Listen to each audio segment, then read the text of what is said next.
For lesson 14, it's all about if they're parallel. Remember that we said if things are parallel, that our angle measures would be the same for those different angle relationships. If they're vertical or the alternate exterior, different things like that, they're going to be the same. If they're different, then that means our slant is a little bit different for one of the lines, making our angle measures different. So like for instance on number 8, what type of angles are those two that we can see? Cute. Oh wait. Oh, they are cute. But they're alternate exterior angles. They're on outside of the parallel lines, and then they're on opposite sides of them.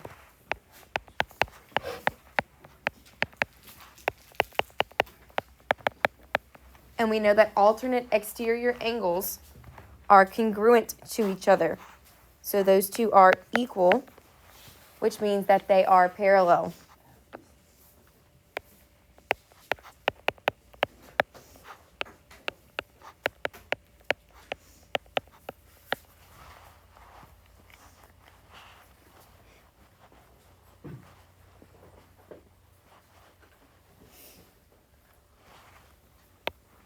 What about number 9? What is the angle relationship between those two? They're supplementary. They're not on opposite sides. So they're not alternate exterior. But we do know that if we move that 100 degrees to its alternate exterior angle, it would be down here. And we know that 100 plus 80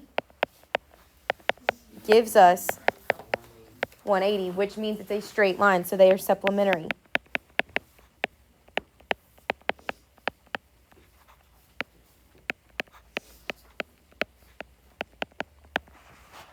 So that means these are parallel. Are there any questions on those two? Number 10. We can see that those two angles they give us are supplementary, right? But do they give us an angle measure on the other ones to be able to prove it for sure that they are parallel? No, we don't see anything on the other parallel line or the other line to show if they are or not. So there is unknown information here that we need.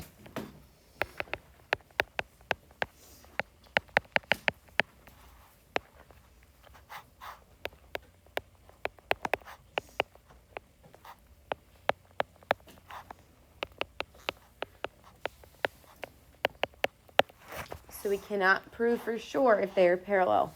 I'm just kind of paraphrasing a little bit.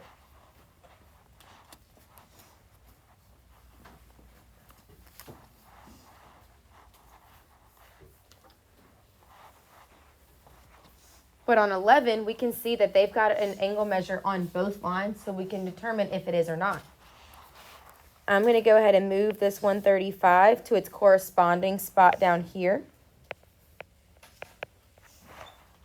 Is 135 degrees plus 44 degrees? What is that? So does that make a straight line? So that doesn't work, right?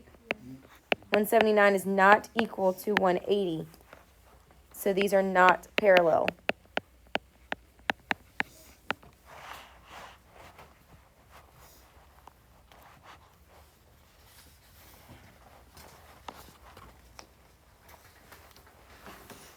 So for problems 1 through 7, we're going to use this diagram to determine if the given angle measures of the lines shown make them parallel or not. So for number 1, they're telling us that the measure of angle 4 is 56 degrees, and the measure of angle 2 is 56 degrees. With this information, those two angles are what type of angles together? They're corresponding, which means that they're parallel, right?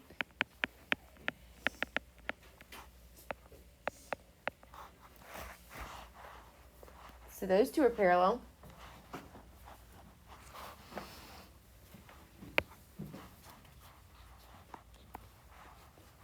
What if they tell us that angle 3 is 124 degrees, and so is angle 6? Why are they parallel? Good. They're alternate interior, which means they are the same.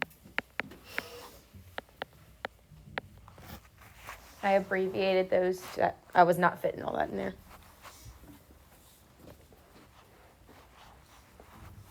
What about number 3? If angle 8 is 124 degrees and the angle 4 is 56, but do we know if both lines are parallel? If all we're looking at is number 3, we're not looking at anything previous at 1 or 2. Just number 3. If that's all they give us is the angle measures for 4 and 8. Would we for sure know what the other ones are, though? Which means this one's not determined. If they didn't give us 2 or 6 on this specific problem, then we wouldn't know. We're treating each problem different, okay?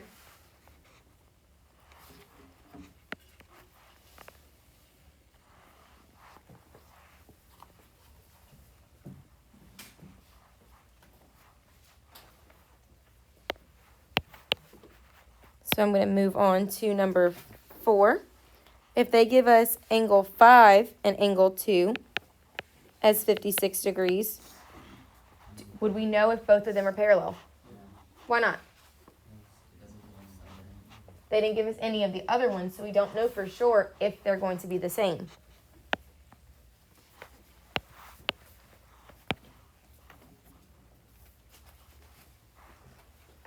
Go ahead and try 5, 6, and 7 on your own real quick. So let's go ahead and check those 3. 5 and 7 both give us the angle measures where that would make them supplementary. So that works out. But then number 6, they give us 2 angles that should be corresponding, but they're different, which means that they're not going to be the same. So one of those slants or those lines would have been a little different. Number 8. Jonas says that there is not enough information to determine whether AB is parallel to CD. Do we agree? Why do we agree?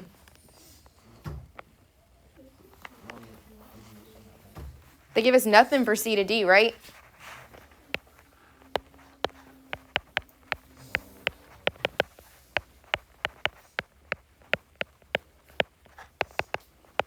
There's not enough information for C to D for us to determine to make sure that they are the same angle measures.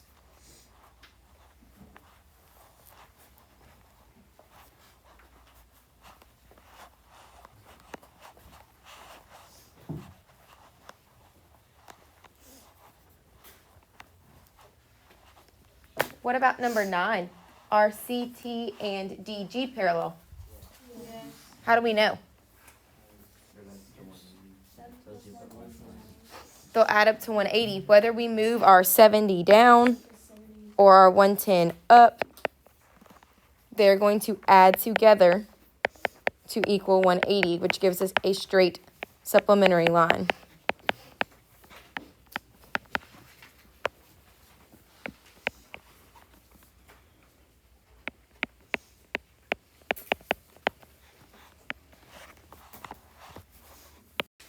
Try number 10 on your own.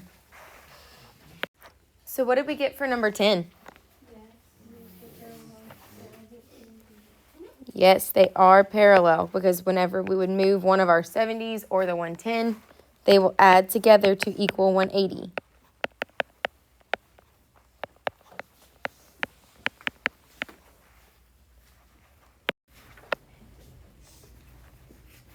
So 180 minus 38 would give us what?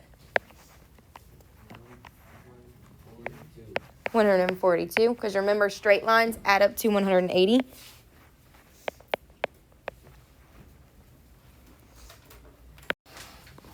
So try these 3 on your own, and then we'll go over it. Go ahead and check those. Are there any questions to any of those 3?